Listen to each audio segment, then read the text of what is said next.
everybody just wants to live their lives peacefully, raise their families, and just enjoy themselves because, we only get this one life.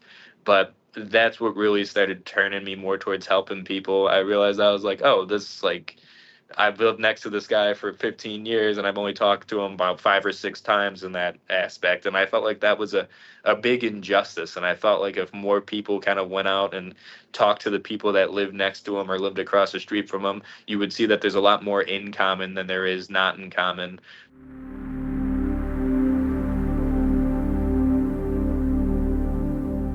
Now, a piece of art is actually a contamination in that what is art? Whether you are looking at a visual art, a video, a music, or a 3D, or an image, a painting, therefore, because when you look at it, you don't see the contradiction. But when you start deconstructing the pieces that make up the piece of art, now you see that it's actually a contradiction. Is that it's a straight line that is coming. Now there's another thing that is just cutting across it, almost at abrupt like that. What that is helping you to do now is that you see an edge. There is a conflict between what is happening and what another thing that is happening. Of course, the artist now is doing it so beautifully well that it becomes very interesting for you.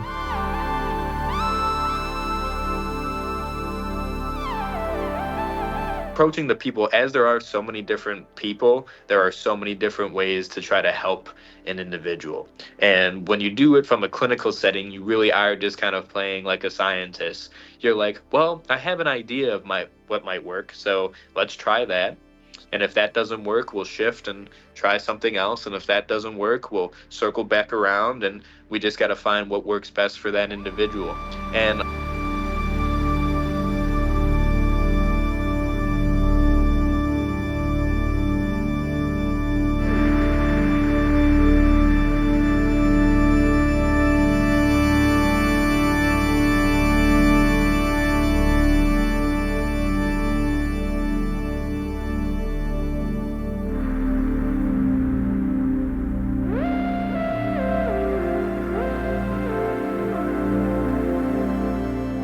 Hi, and thank you for checking out Obehi Podcast.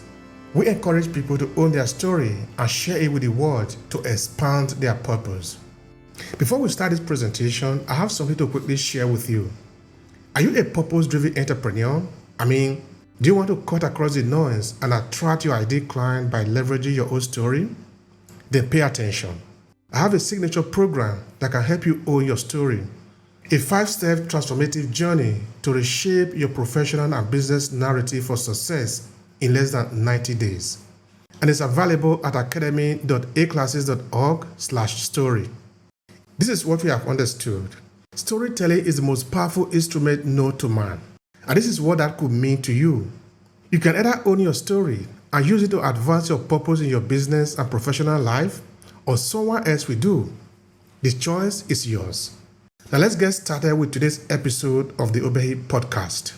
So I live in the United States. My educational background, I got my degree in psychology with a emphasis on clinical. So, actually sitting down with people and doing it from like a medical perspective, whether that's counseling or therapy or anything like that. But initially I got into psychology because I was very curious and interested about people. And it blew my mind as a young man of the world is filled with people, but yet there seems to be not a whole lot of study or not a whole lot of emphasis or concentration on getting to know people, getting along with people, and just finding out better ways to interact with people. Everyone's kind of set in their own kind of paradigm.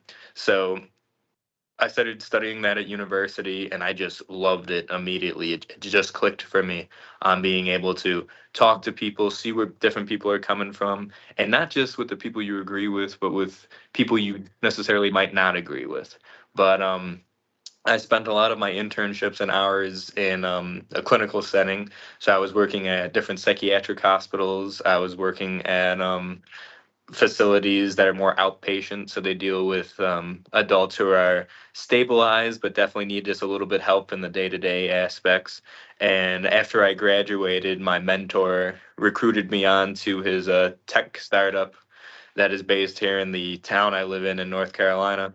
And it just kind of rolled from there. And that was about 3.5 years ago. Yeah, it's coming up on 4 years in January. Uh, and yeah, so it just kind of took off from there. So my main goal as part of the research team that I help coordinate and work with some amazing people, is just taking people into our program and having them participate in research, finding out a little bit more about them, making them comfortable, and just using the information that we gather and learn to better help not only our own town and community, but every community that might be experiencing some of the same issues that we are. That is fantastic. We already sort of pivoting a little bit because I find a lot of value in what you just said. Anyway, I don't need to ask that. I think I already know that if I ask you if you also do a bit of storytelling, that should all be obvious because now you're talking to people, listening to people.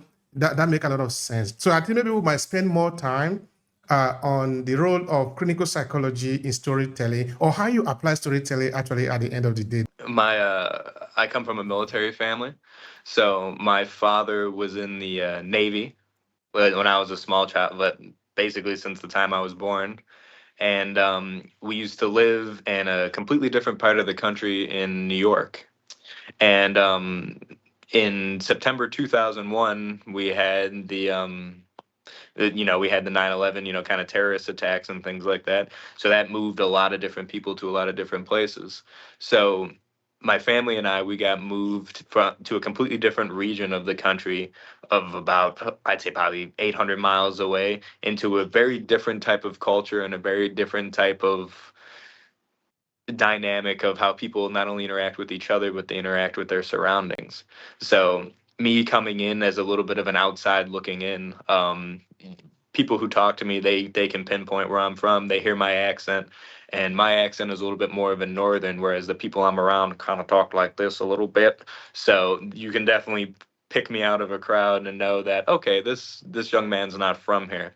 So I grew up on a military base, not too far from where I'm living now, and it was just a different kind of upbringing. Now, obviously, when you're a child, you just kind of roll with anything because you don't know what's considered normal and what's considered different because you just don't have that change of perspective. Everything's just normal because you don't really have anything else to compare it to.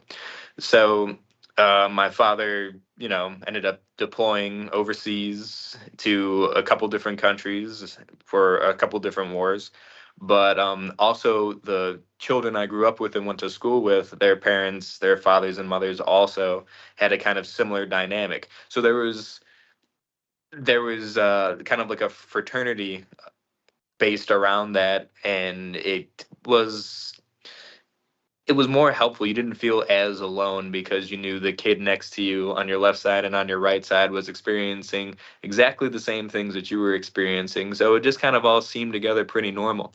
In fact, it wasn't until I got older into my mid adolescence of about 15, 16, I really started looking back at that and being like, that was a different upbringing. And then when I started to talk about it with people my age, then it definitely, people had a lot of questions. I realized that it wasn't as normal as I thought. It was interesting, but I think it gave me a different perspective on life, and it gave me more of a global kind of approach to how I interact with people, just because, for most of us Americans, if something happens overseas, it doesn't really affect us a whole lot, or we'd like to think that. But I've always, since the time I was young, have kind of seen how, you throw a rock in the pond, how far do the ripples go? It doesn't just ripple where it hits, it spreads out into the whole pond and affects everything that's within that ecosystem. And I think that's kind of what led me into getting into more psychology, is just the cause and effect, how this drop here trickles all the way over here into a completely different section and has completely different ramifications. So, yeah. So that's Oh, just a little bit of my upbringing. all right, that's cool.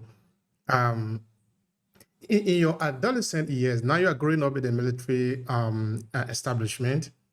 What were you seeing as a kind of a prospect? You would say, okay, this is what I want to be, and all of that. Tell me a bit about that, your adolescent dream. Oh man. Well, uh, when you're a kid, a lot of kids wanted to be, firefighters, police officers, astronauts, rock stars, just kind of like what every kid kind of thought of. I, at a young age, was always interested in being an FBI agent. And that's because I used to watch a lot of shows that dealt with, crime and judicial processes and all kinds of things. So I always had a very keen insight into knowing what I wanted to be. Now, as I got older, those things kind of changed. But what didn't change is I knew I wanted to work with people, and I knew I wanted to get answers to questions that people couldn't readily answer. Why did this happen? Why does so and so do this? Why, when I say this, do I get this outcome? But when I say that, it's a completely different outcome, even though it could be based on a similar question, just worded differently. So, going off of that, I always kind of had an interest in doing law enforcement, especially at a higher level that wasn't just like, in within a municipality, but more in the national kind of sense, dealing with criminals that were deemed a little bit more dangerous. It wasn't until I started getting a little bit older that I realized that I didn't necessarily want to use my knowledge to hurt people or to prosecute people, but I wanted to use it to kind of help people and help them reframe themselves into a healthy kind of trajectory instead of one that could be detrimental or even fatal to what they were currently doing. So it was just a lot of back and forth. And then once I started really learning more of the psychology, my decision became clear. I was more interested in helping the people in my community than I was trying to serve any purpose that might have been more selfish towards me. Um, I've always believed in that, our neighbors are our glue. That's what holds our communities together. That's what holds our lives together. And I've noticed that ever since, the pandemic, people are a little bit more apprehensive of their neighbors. They don't usually go out and talk. And if you watch the TV, it'll tell you like, your neighbor is your enemy, and you should be wary of your neighbor. But very few people ever turn the TV off, go outside, and actually talk to your neighbor. And you find out that reality is a lot different than what the TV tries to tell you. It's Everybody just wants to live their lives peacefully, raise their families, and just enjoy themselves because, we only get this one life. But that's what really started turning me more towards helping people. I realized I was like, oh, this like I've lived next to this guy for 15 years and I've only talked to him about 5 or 6 times in that aspect. And I felt like that was a big injustice. And I felt like if more people kind of went out and talked to the people that lived next to him or lived across the street from him, you would see that there's a lot more in common than there is not in common. But yeah, I think that's an important aspect of life that we as Americans kind of don't look at or don't realize because we're so kind of focused on our own things and our own lives. And you can get caught up in your own life, but I think it's important to take time to step back and be like, no, the guy across the street has a life that's just as interesting, just as complex, and just as dynamic as my life. And it's a waste to not try to find some kind of common ground. Even if I don't agree with everything they're saying, it's good to have that kind of horizon that broadens as you get to meet more people and you see different ways of life and you see different approaches to life problems or different kinds of celebrations. And it's always fascinated me the diversity and complexity of other people because I hang out with myself all day every day. Obviously, I'm me, but once you start to learn enough of yourself, you kind of get bored of yourself and you realize, okay, I need something else. I need another input. If I'm constantly just doing what I think is right or what I'm interested in I'm going to get bored super easily. Uh, You just got to go out and learn about people, learn about the world, learn how just because you've been doing something one way for your whole life doesn't mean you can't change it and try a different way. And who knows, it might work, it might not, but at least you get to go out there and have those experiences. And I think that's the difference between someone who is intelligent and someone who is wise. An intelligent person can quote you Shakespeare or, pull something out of a book or rattle off numbers to you, but a wise person can sit there and tell you something a little bit more experiential, something that you won't always get out of a book. It's there's the theoretical knowledge base and then there's the practical knowledge base. And those things don't always mix. And I've always believed that it's good to have a culmination of both because that's the world. Not everything's in black and white, and it's a very big gray area. So to try to operate on a black and white type of dynamic is you're going to miss a lot of other things if you're not really paying attention. That's so true. That's so true. That's so lovely. I remember that should be like 2016.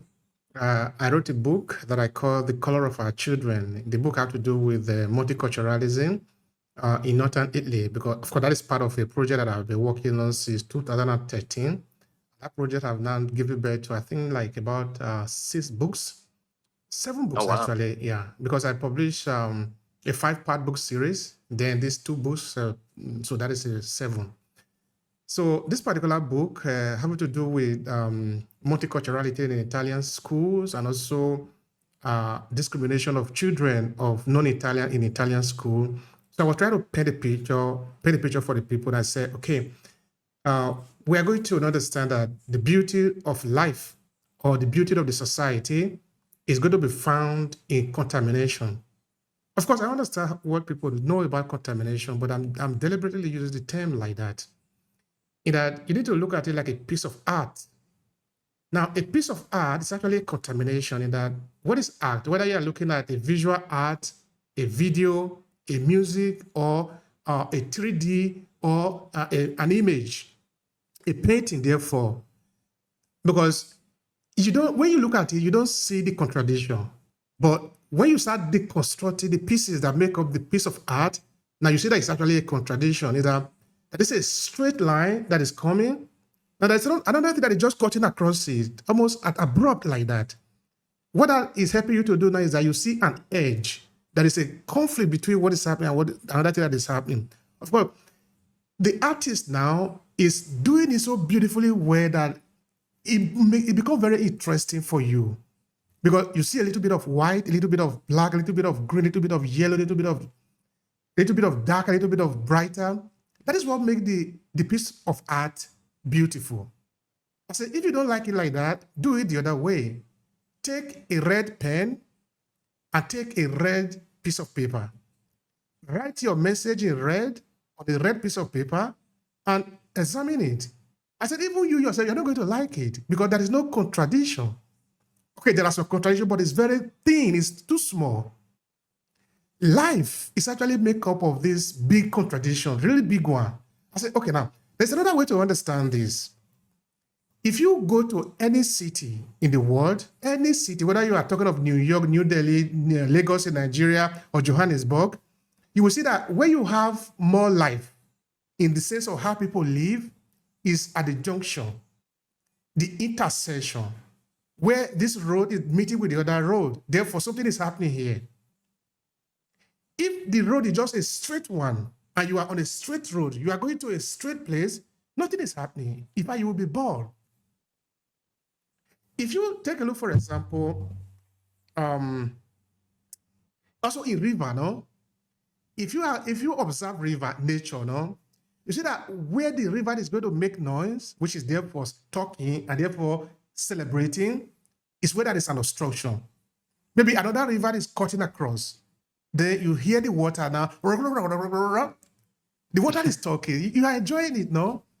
But Yeah. if everything is flat, the water is just flowing flat, you will even mistake, you won't even know that there is something happening there. Because it's so boring. The water is so flat, no? Like if you go to the sea or you go to the ocean, when it's so flat, you don't enjoy it. You enjoy it when there is a little bit of water. That is the beauty of life. I'm saying that to me, it is ignorant that many people don't understand the diversity, because the diversity is the beauty. Uniformity is very boring. All right. Precisely. Okay, maybe I you want to couldn't say agree something there. more. Please go. Yeah. Well, it was Bruce Lee who coined this term that always kind of stuck with me. That was water can flow or it can crash, and we should all try to be like water. And that kind of plays into what you were just saying. If the water's always still and it's always peaceful, that's very boring. Nobody really pays attention to it. But it's when you get to a waterfall where you see just how much power that the water contains as it crescendos into a smaller body of water or a larger body of water. That's really where you see the beauty. And people enjoy that dynamic in life, especially of seeing like water flow and crash, but they don't always understand that on a scale that's larger than themselves. If my life is nothing but good times all the time, that's a great life, but that's also a very boring life. There's not lessons in that. I'm not learning something. I'm not coming across obstacles. I'm just kind of coasting, and it's that's just not how life is supposed to be. There's supposed to be goods to go with the bads, and that's how you really get an appreciation for just how good the good is, and that's how you get an appreciation for the lessons and the good that you can find in the bad situation. So something that is always one way is always going to be a detriment than something that is dynamic and something that has so many different intersections. And like you were saying about the painting, if you it's when you step back and you see all the little different contrasts and colors put together that you really do get to see the piece of art. But if you look close on this one little square of red and all you see is red, then you're missing something that's so much greater than yourself. Beautiful. So beautiful. I've got for photographers out there. Okay, I also do photography. You see now that because the evidence is everywhere for us to understand that life actually is a combination of things. It's not just one thing. One thing is too flat. You see, when you take a photo camera, you want to focus. If what you are going to focus on is a flat surface, a flat surface can also be a piece of paper here. This is just white, no? But for the fact that I bend it, can already say that there is crash there, no? So when you take a photo camera, you focus on something that is flat. The color is the same. There is no high density, a low density of light. The camera will not be able to focus, particularly if you are trying to use autofocus. You see that the camera is finding it difficult to focus because the camera, just like the human eyes, just like the society, continue to focus when there is a contrast, when there is light, when there is light and dark, when there is high and low, when there is anybody can test it. It is very simple to test. Now just take your camera and focus on something that is very flat, no contrast. The camera cannot focus. Because the camera is basically saying, okay, there is this, there is this. I'm trying to find a difference. The camera, the focus is the different. No? Of course, when you now find it different, then if you remain on one angle or one area, then that is very bright for you now. But before you get to the very bright, you need to pass through the hurdles. Anyway, Yes. we're not going deeper on that. I just want to say that to add to what you're saying, that is really very beautiful when you live those kind of life, no? Being able to exchange with other people. That is beauty. Okay, talking of clinical psychology, I want to believe that there are a lot of people that don't know what that even means. Please define that for us. So clinical psychology, has a lot of definitions, but the definition I've always operated on is more of a medical approach to how you actually engage with someone and how you try to help someone. So clinical psychology can, constitute as therapy. So once you look at therapy, everybody gets the image, oh, you lay down on a couch and you talk to a gentleman and he tells you what your issue is and everything like that. In reality, that's not necessarily the truth. Um, therapy, especially in a clinical setting, isn't me telling you the answers. It's me helping you find your own answers. So I'm sure you've heard the saying, you can take a horse to water, but you can't make it drink. If all therapy was just me telling you what your issues are and how to fix them, you're not going to learn anything and you're not really going to come to any kind of fundamental understanding of yourself. It's just another person telling you what you should do. And that's just not life.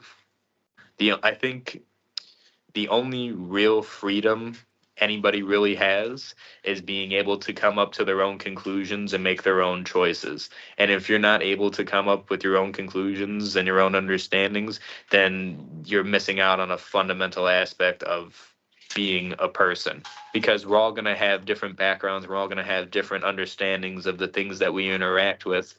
And much like what you were mentioning about the picture, it's when all those different understandings and ideas and beliefs come together into a single entity that you do get the art, you do get that diversity, you do get that beauty. So, as far as clinical psychology, there's multiple different approaches to how we can fix a problem. There's behavioral therapy, there's cognitive behavioral therapy, there's Freudian, there's Jungian, there's all kinds, the list goes on and on. But not everyone is responsive to the same type of treatment. It's like medicine in general with a doctor. There's some people that, like, when they get cold and flu, they just need rest and warm food and to relax. And then there's some of us that need a little bit more medicine and a little bit more tender care. And then there's some of us who never get sick, or we like to think we never get sick, we just don't accept it. So approaching the people, as there are so many different people, there are so many different ways to try to help an individual. And when you do it from a clinical setting, you really are just kind of playing like a scientist. You're like, well, I have an idea of what might work, so let's try that. And if that doesn't work, we'll shift and try something else. And if that doesn't work, we'll circle back around, and we just got to find what works best for that individual. And a lot of the time, people are able to have say in how their treatment goes and the certain goals that they want to accomplish, which is different from like being a doctor in medicine. If I came in with a broken arm, the doctor would say, okay, well, we need to, set a cast and put you in a sling and make sure the bone heals. And very few people would be like, well, actually, could we do this instead? The doctor would be like, no, that's not how we treat that. But when it comes to therapy, especially in like a clinical setting, you do get a little bit more say in how you want your treatment to go on the sort of objectives and goals that you want to accomplish and you want to receive. So that's another fun thing of it. And again, there's so many different types of people that come from so many different walks of life and have so many different beliefs and understanding, that you really get to learn the intricacies of someone, and you get to actually have a little bit more of a bond than you would have with a regular doctor or a nurse or a physician. This is someone that you kind of learn their inner workings, their inner machinations, and you really start to see people's souls and the things that they hold to high value and the things that they want out of life and the things that they want out of the situation. So it makes it more of a climbing up the mountain, but once you get to the peak of the mountain and you can look at everything you've passed through and everything out beyond you, that's where the real beauty is really finding that connection with someone. And it's not always going to be easy, and you're not always going to get along with somebody, but just like as there's so many different treatments for your therapy, there's so many different providers. In fact, we kind of take it for granted as people, but you're never going to agree with everybody. And sometimes you just don't click with somebody. It'd be impossible for you to always click and mesh with everyone. But the cool thing about having a therapy kind of standpoint is, hey, if you don't think we can work, if you don't think we can vibe together, I don't take it personally. Let me direct you to someone who I feel you might vibe with a little bit more. Because at the end of the day, it's about you getting better. It's not about satiating my ego. And a lot of people, once they start getting into the field for decades and decades, I think they forget about that. Um, One thing I always do say is I talk about a forest. Um, in a forest, there's many different kinds of trees, and they're all different ages. The sapling, the small tree, he sees everything that's happening on the forest floor. He sees the squirrels, he sees the foxes, he sees the deer, he sees the owls, he sees everything going on around him. But after so many years, as the tree keeps growing and growing and growing, eventually it breaks through the top, and then all the tree sees is just the tops of the other trees. It doesn't actually get to see what's on the floor around it. It doesn't get to see what the saplings and the younger trees do. You just kind of become a little bit desensitized because you're no longer used to seeing everything on the ground level. You're only seeing it from the top. So when you can only see something from the top, you'll never be able to see it from the bottom up. So I always kind of use that as an example of there is a thing of outgrowing your environment and being so grown and so big that you completely miss certain fundamentals and certain things that others around you are still seeing. And I think that's just something with age. We get so used to seeing something our way or believing that our way is the correct way that we kind of outgrow our environments. And, sometimes that's good. Sometimes it's good to realize, I've outgrown this environment. Let me transfer to a new one. And then there's other times where it's bad and you get so comfortable. You're so used to being a big fish in a small pond that you can't fathom or see anything from any other perspective besides that big fish and small pond mentality. That's a good metaphor. A very good metaphor. A very good one. All right. Now, you were saying something to the effect of being able to even see the soul of the people that they are working with. So I think that leads us to an important point, which is the story. How do you, okay, let me put it this way. What is the role of storytelling in your work, in what you do as a clinical psychologist? Everybody has a story. Some are pleasant and some are not so pleasant, but you really start to see how people can communicate through storytelling.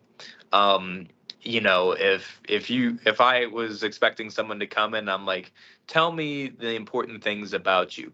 People, we're not used to doing that. It's very hard to bear yourself when you have, no real context to go on.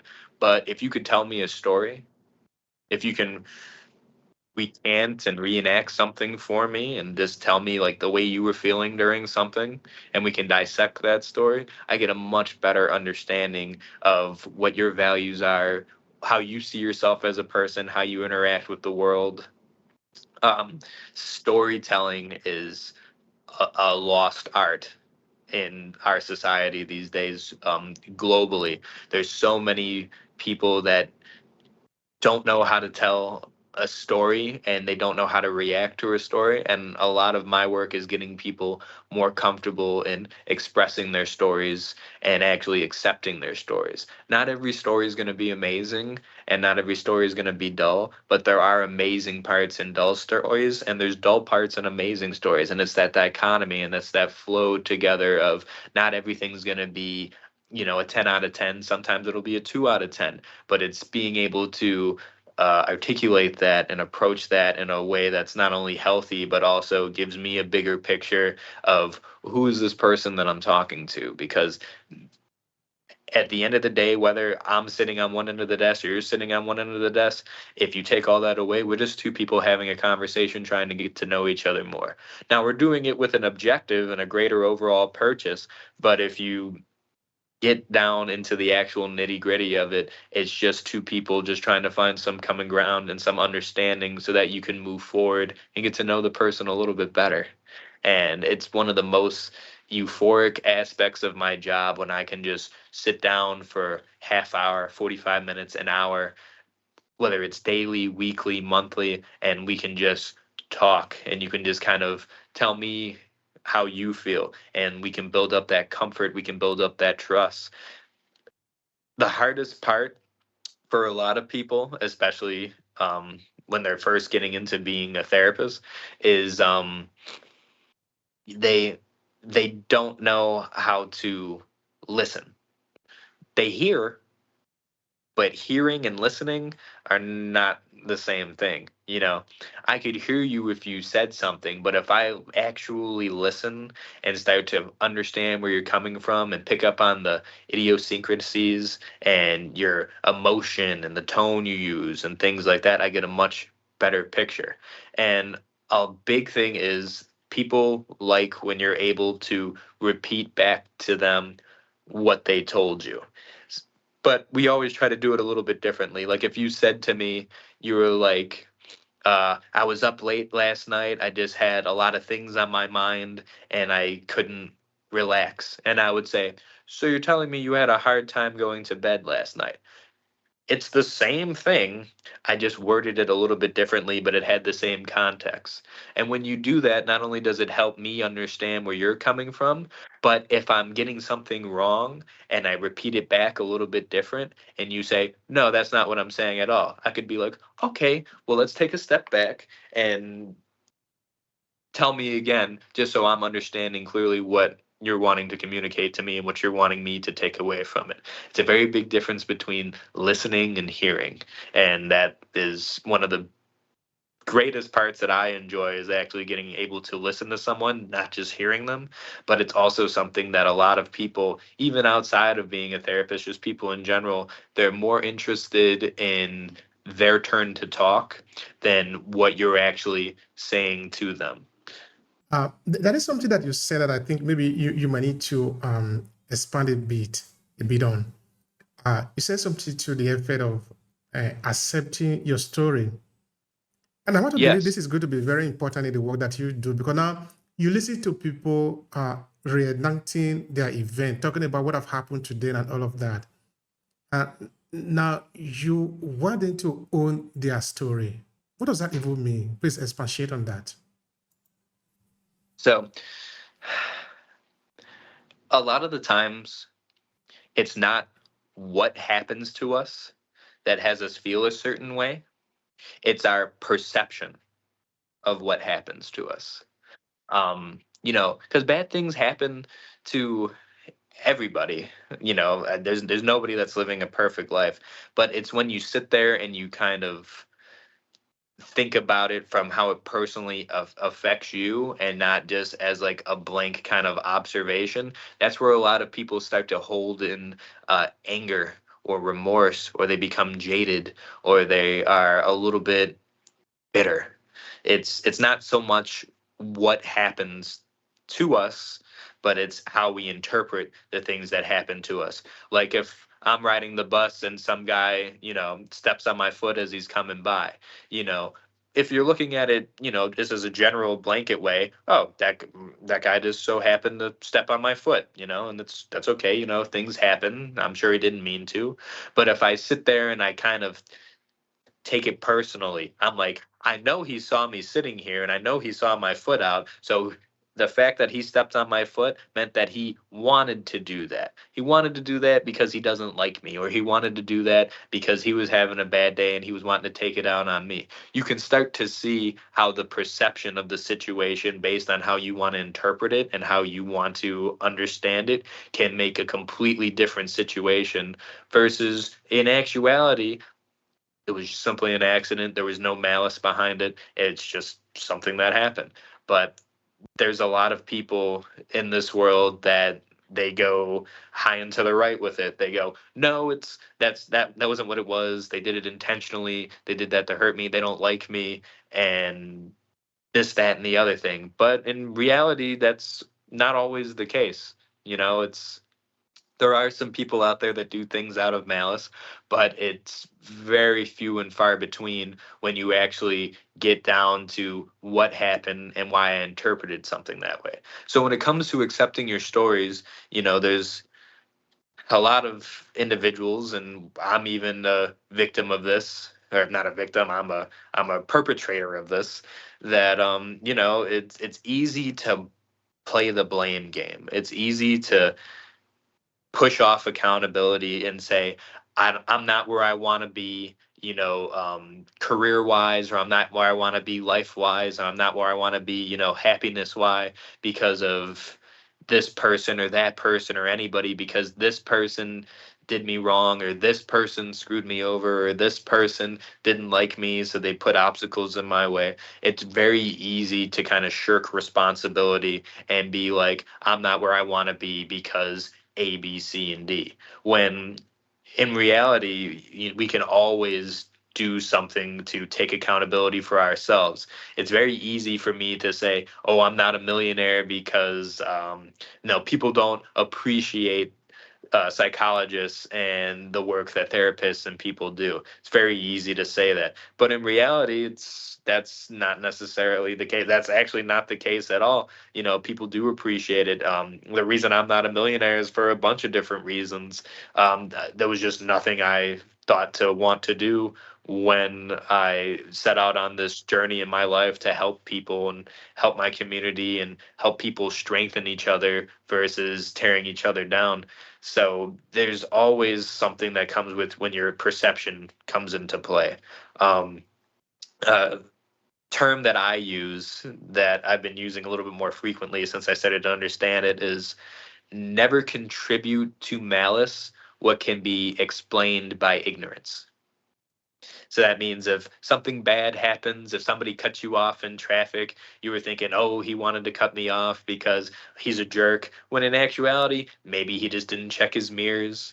Maybe he was getting to a turn that he was about to miss. Maybe he was in a hurry. Maybe he's on the phone with his wife or his child, or there's an emergency going on and he just had to cut in and get in where he needed to.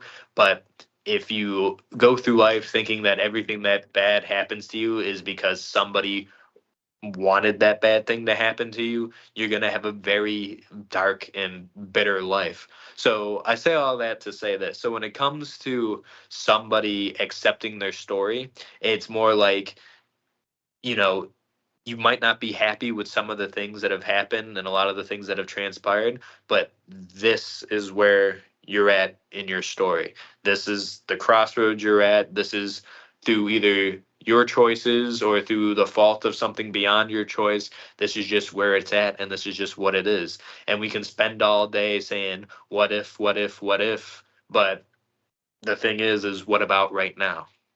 What can we do right now to change our trajectory? What can we do right now to take all these things and put it in the back of our mind and not let it affect us to the point that we are restraining ourselves through our own emotion, and we're restraining ourselves through our own misguided perceptions on what we thought happened, when in reality, the way we're thinking about it and the way it happened is not, it's not the same. You see that a lot in breakups, especially between two people that have been together for a long time.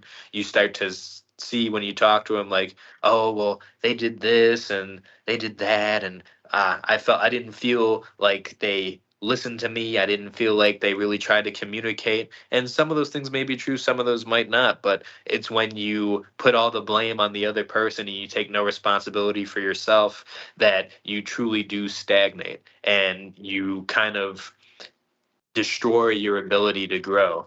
And if you're not growing, you're dying.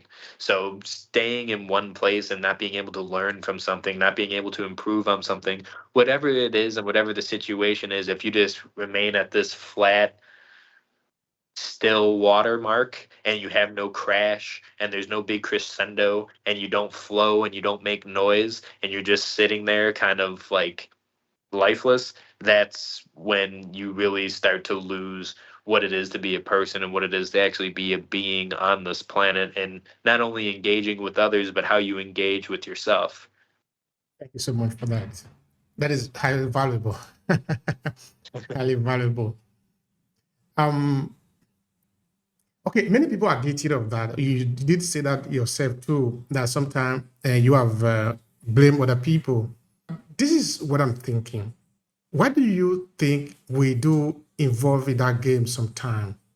Why do we blame other people, even though blaming ourselves actually help us more? Because if I take responsibility, then I take more action, or I change the kind of action that I take. Because if I change the kind of action that I take, I get a different result than what I've been getting before now. But if I blame other people, therefore other people are responsible, I am innocent. There is no responsibility for innocent. For an innocent person, when they say you are free, nobody gives you anything to do because you are free. But if you are not free, if you are responsible for something, it means you need to do something because you are indebted. Therefore, you need to pay. And for you to pay, you need to take action. So I'm seeing now that when we blame ourselves, we put ourselves in the position of taking action. Only that we need to choose what kind of action we want to take.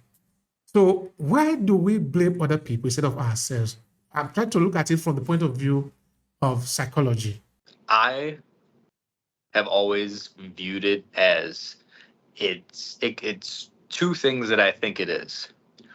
One, we as people, regardless of what culture we come from, there is such a big emphasis and purpose on being right, whether that's having the right answer on a test, knowing the right things to say, wearing the right clothes, having the right opinions, whatever it is, there's such a big positive emphasis on being right that people view being wrong as this incredibly negative, counterproductive aspect that will only do that will only hold you back from being able to get to the next level.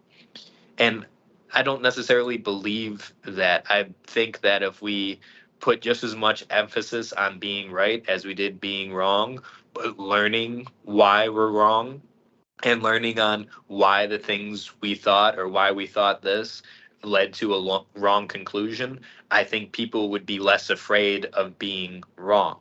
So one of the things I think is that people are afraid to admit when they're wrong. If I was wrong about this, what if I'm wrong about everything else? What if I've been doing it wrong my whole life? And that scares people. That makes people uncomfortable. The prospect that maybe I've been doing something wrong for so many years, or maybe I handled this situation wrong. So it's easier to make somebody else wrong than to try to take that own responsibility. Now, if we as people could accept when we're wrong and be like, you know what? That was wrong and that wasn't the best decision or that wasn't the right answer. But instead of sitting here and worrying about me being wrong, if I can sit here and think of ways that I could have made it right or I can make things right in the future, I can come to the right answer when I come to this sort of issue the next time it comes around. You get into this huge emotional maturity and this wisdom that I'm bringing it back to, the difference between intelligence and wisdom. You get into this wisdom of you can learn from being wrong. You can always learn from any situation, but you learn the most from being wrong. So that's one thing I think is that people are so heavily focused on being right that the prospect of being wrong is scary for them. It's like, oh no, I can't. If I'm wrong, then that means that I'm a bad person. No, it doesn't mean that. It doesn't mean that at all. Not everyone's going to be right. In fact, your biggest lessons are the ones you learn from being wrong. Those are the ones that kind of stick with you the most. Those are the ones that broaden your horizon, that increase your perception on the world around you. And a lot of people, I think, they're afraid to just accept the reality that, hey, they might be wrong, because they think that's the end of the road. They're like, oh, I was wrong, well, that means I've lost all credibility. That means that I'm no good. I'm a bad person because I was wrong about something that I was just didn't have the right knowledge on. And that's not true at all. And it's something that I see more and more as I get older, is that people just are afraid of being wrong. Even in this conversation, you and I could be wrong with some of the things I'm saying right now. Maybe someone has a better understanding and has been doing the things that I've done for a much longer time. But if I'm not willing to put myself out there and be challenged by the world around me and actually stand for something, then there's no point in professing that I have any kind of answer whatsoever. Because if you're not willing to stand for something, then you'll fall for everything. And that's what just being a person is, especially a mature adult, especially someone who has accepted their life and accepted their choices, and they're not putting a blame on somebody, and they're not trying to skate out on accountability because they're afraid of what that accountability might entail. That's so true. That's so true. In fact, I say quite often in our storytelling series, particularly the one I have to do with business, because we have two storytelling series. One is about the African diaspora. The second one is about business storytelling. The one I have to do with business storytelling, of course, now we talked about how to use storytelling in our business for our branding, for what we represent, our value, and all of that. And of course, also how to differentiate ourselves from the competition. So this morning, I was interviewing a guest. I was saying, if you are in a competition in business, it's because you don't yet own your story. The difference between knowing your story and owning your story, because when you own your story, you share it the way it is. Nobody can compete with you because nobody is you. Any person that competes with you will be coming after you have gone. Will be literally be at your back because you are the person. You are the real thing. You are a full package. You are not half. You are not a replicant of a. You see, I think even the universe can itself cannot just reproduce it in an instant. It will take it millions, if not billions of years to reproduce you the way you are. Because you are not a mistake. For the fact that you have a mother, you have a father, where you are coming from, your nationality, your orientation, your belief, your fault, your error, and your. This is too complex even for the entire universe to reproduce in just an instant. Which is to say, you are a unicorn. If you are not owning this, you are competing with other people who are owning theirs, you are making a mistake. It is better that we own our story because this is the only chance you have. Again, you don't have another chance to be who you are today. Irrespective of what you believe, irrespective of what is your religious inclination, owning your story is the best thing that you can do because now you have the chance to be able to register your presence. Otherwise, you are a number. We need to really own who we are. And when we do that, we can't even compete because we are the original. We are the main thing. We are the one. Now, how do you use No, that's very storytelling? wise, and that's true.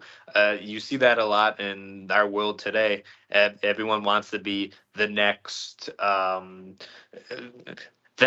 Rock, the next Michael Jackson, the next Tom Cruise, the next Brad Pitt, but very few people ever want to just be Nathan, or they don't want to be Michael. They always want to be compared to something and be the next, when if they just own their story and own their character, they could be the first.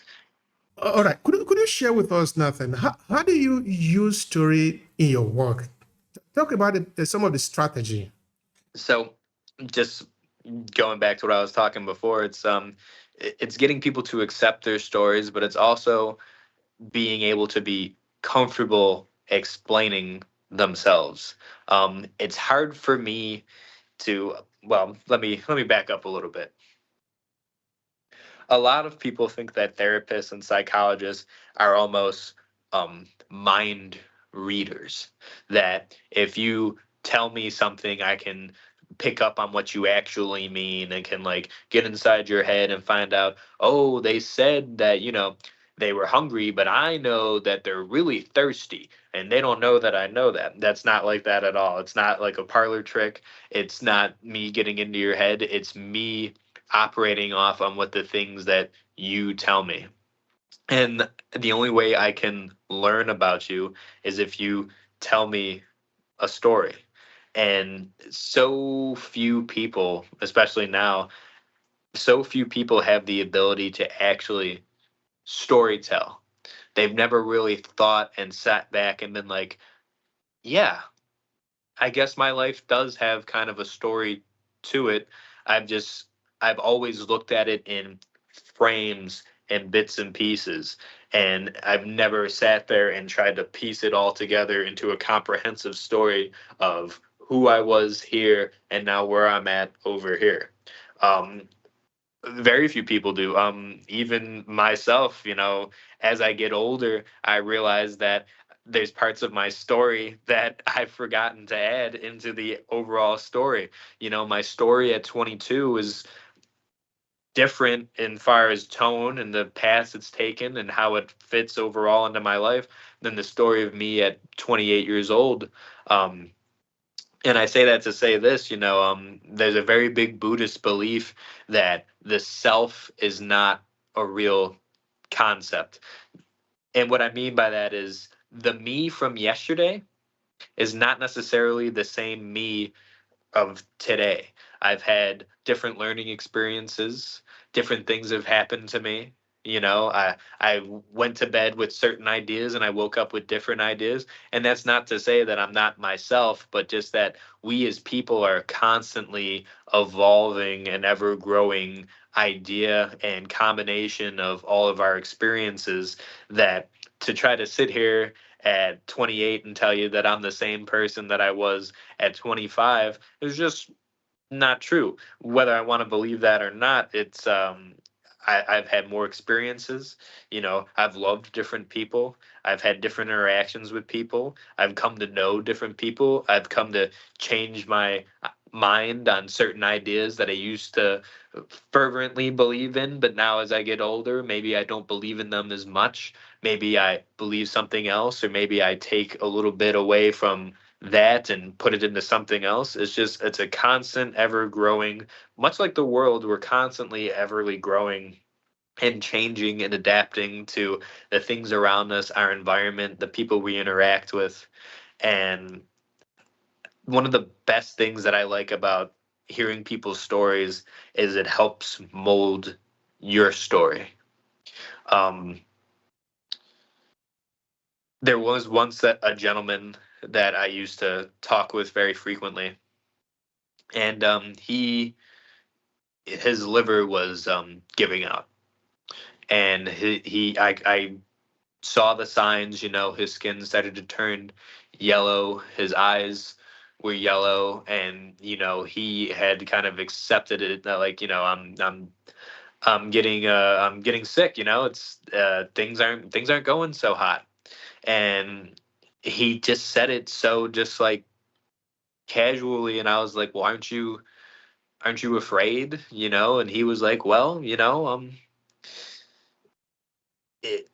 I'm starting to realize that, all these things that I'm worrying about, like, what's going to happen to my house, what's going to happen to, like, my family, and these are all things that, bother me and I worry about. But at some point I just sat there and I realized I have no control over that.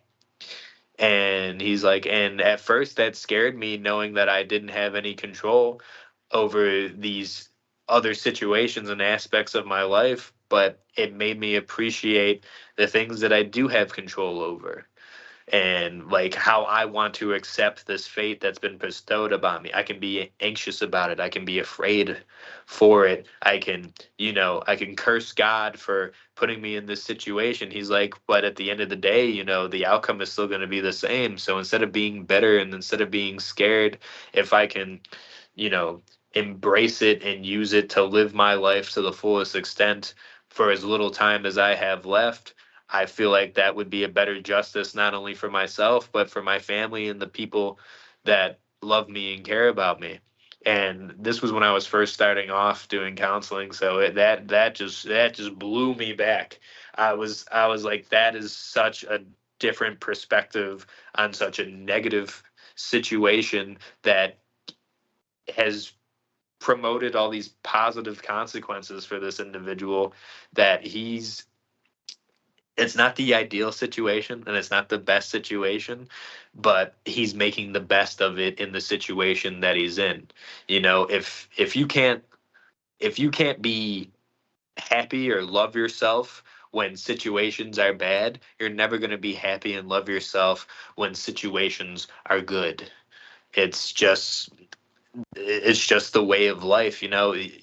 If I can't be happy living in a one bedroom apartment, what makes me think I'm going to be happy living in a 15-bedroom mansion?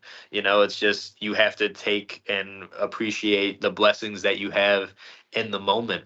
And that also just kind of circles back into accountability. If you can't be happy with the things you have right now, you're never going to be happy with more.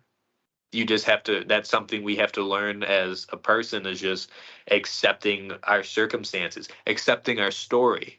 And if we ever want anything to get better for us, truly get better for us, spiritually, emotionally, mentally, not just materially, not just physically with like trinkets and cars and things that could be gone in an instant, you're never going to ever reach that higher, more fulfilled aspect and that peace and that wisdom if you don't sit back and look around at all the things you have around you, whether you like them or not. If you can't find the small blessings in your situation, then you're going to stagnate. You'll become hopeless. You have to have hope, you have to have motivation in order to do things, but if you can't find the positives in a negative situation, you'll never truly appreciate all the positives in a positive situation. And that's just the spirituality of the human experience. You know, we're all scared as humans. We all have fear. We all have anxiety. We all want better for ourselves and for our family. But if I can't sit here and appreciate the things I have right this second in front of me, this conversation with you, the place that I am living in right now, the work that I do with people on a daily basis, I'm never going to fully appreciate when I get to that next level. And it's going to only damage me. And that's goes back into my metaphor for the trees. You know, the tree gets so big in the forest, and now all he sees are the tops of the other trees, and he doesn't even appreciate or feel the other things that are outside his view, the other things that he used to see, but now he doesn't anymore because he's so busy with his head up in the clouds looking out past, and he spent all his time looking out around him that he forgot to look down and see what's in his immediate area. And that's just people in general. That's just life. We take advantage and we take for granted a lot of the things that build us up. Those It's like a house of cards. You know, if you don't appreciate the cards at the bottom that are holding up this big tower, you're not going to appreciate being at the top. It's just being grateful for the adversities, the struggles, and the things you've gone through. It's part of being a human. It's having that hope. It's having that deeper understanding of life that's beyond you. And back to, the gentleman I was telling about at the beginning of the story, he put that in such a perspective for me that it's probably one of the most influential relationships I've ever had with a person in my field of work, because of just how that different perception and just that acceptance of the situation, but not letting it defeat him, not letting it be the end, not being bitter, not being angry, even though he has every reason in the world to be bitter and angry for it's, his life is cutting short.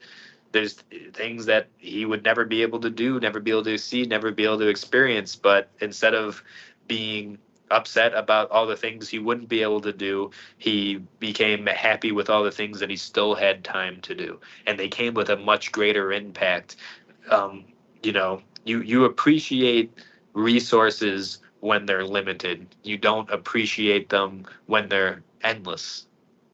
And unfortunately for him, his limited resource was time, and time's limited for all of us. But to see it ticking kind of in your face when you can kind of notice that the clock's running out, it's about to hit midnight, that puts a lot, that scares a lot of people. But this gentleman was so incredibly wise and strong, incredibly mature and strong-willed, that he didn't allow that to be his defeat.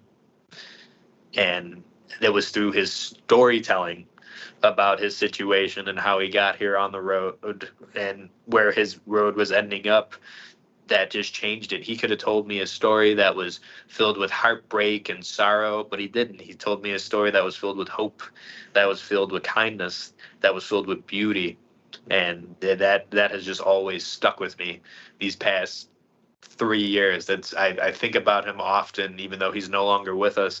I still think about him often and how you can always find a positive in a negative situation, and there's always an improvement that you can make or accept or just think about it differently. Like I said, it's not what happens to us that upsets us, it's our perception of what happens to us that upsets us. Thank you so much for that.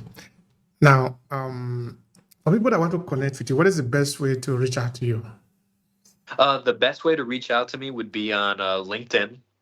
That's how you and I connected. Nathan Leli is my name. Nathan Leli. And just connecting with me through LinkedIn would be the best way. That's the one I check the most frequently, and that's the one I have the most interaction with. My profile is still a little bit small because I just started it not too long ago, but I just love connecting with people. I love hearing other people's stories. I love talking to people. I I just love hearing people's stories and how they storytell. So that's why when you reached out to me and I saw your podcast on storytelling and how people interact with each other and like the importance of storytelling, I was just floored with it. I was like, yes, I want to throw my hat in the ring in this and just give my opinions and my perspective on how impactful storytelling truly is. Thank you so much for that. I appreciate that. Now, what will be your final take here? Because today we look at the role of, call it clinical psychology in storytelling, and really got a lot of value from what you share with us. So, how would you like to conclude it? Maybe your final message to the people. I think my final message would be kind of the same as I was saying is it's it's not what happens to us that shapes us. It's how we view those events that shapes us. And the biggest benefit of being a person is that we're constantly changing, we're constantly evolving.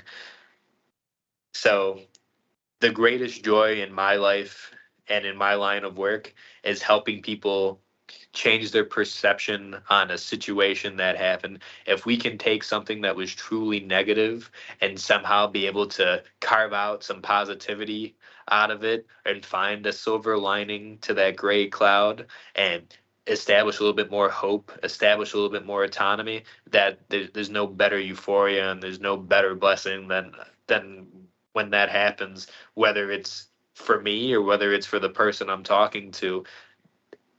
Perception is everything when it comes to our story and how we tell our story. Um, and I will say this: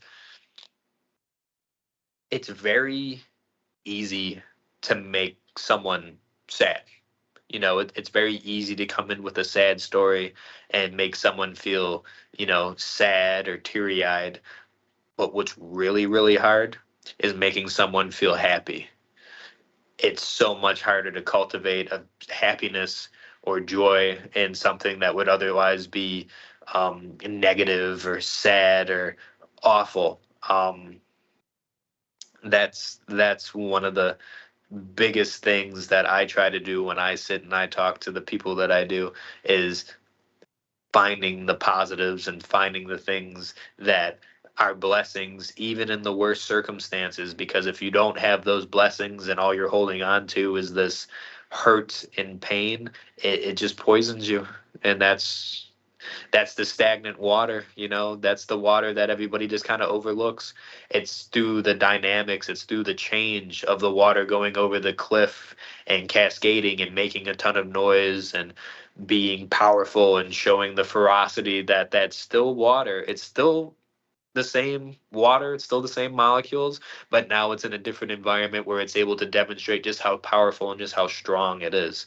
So my main takeaway, I guess, and my final note would be never settle for the perception that you've put yourself in. There's always a different way to look at something if you're willing to actually sit there and look at it from a different angle. And that's so true. Because if you are looking at even though it remains the same and you are the same, but if you look at it from a different angle, what you are looking to will also change. That is so Yes, sir. powerful, but the perspective changes everything. Thank you so much, Nathan. It has really been a very powerful conversation here. And of course, I hope this is not going to be the last one. We might have a chance to come again to talk about another important conversation. So I really appreciate Oh, it. I would love to. That would be amazing. Yes, sir. Definitely, definitely.